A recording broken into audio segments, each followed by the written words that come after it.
alguma coisa aí, Ronaldo. Vamos pegar o Ronaldinho no overhauling agora. Deixa eu acender a luz aqui. Então, agora, nossa ideia é pegar o Ronaldinho no overhauling. Vê que oração, deixa eu baixar o som. Vamos buzinar, fazer maior barulho lá na porta de casa. E depois de uma semana louca, preparando esse carrinho dele aí, ele nem sonha que o carro é dele. Ele pensa que o carro é de um cliente. Ajudou a preparar o carro e tudo, tá com ideia de que eu vendo um outro carro meu que eu tenho pra pegar o dinheiro e comprar um desse pra ele. Agora vai ser uma surpresa. Vamos ver o que vai acontecer agora com o Ronaldinho no aniversário de 10 anos dele sendo pego no overhauling. Overhauling da S1.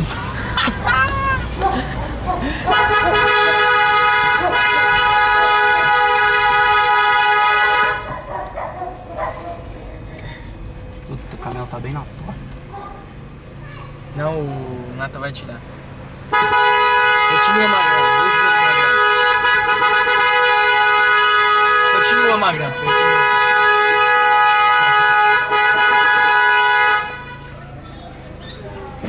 Deixa eu dar uma rapper no litrei. Fica aí. Ali, ó, saiu.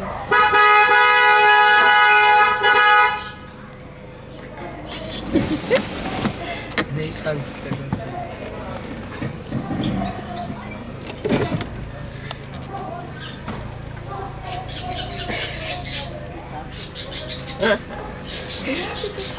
Isso. Daqui a pouco eu vou pra cá. Daqui a pouco eu vou pra cá.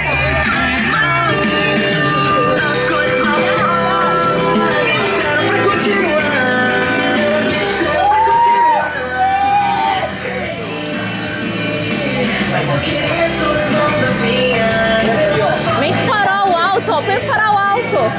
Filma lá, ó.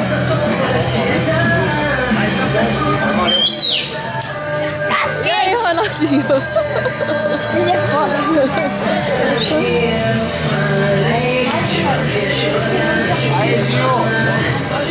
Dinho, vem me dar um abraço. Vou filmar antes de ele rasgar. Vai lá, vem cá, filho. Vem cá, amor.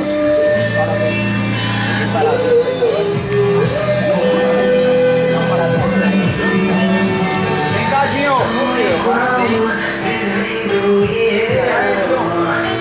Sabe o que tem aí embaixo?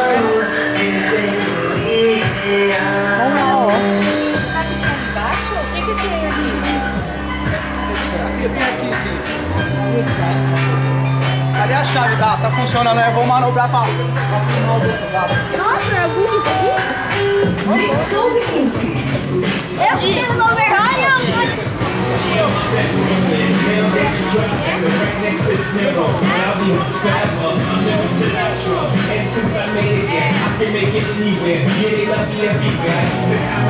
Você já sabia? Eu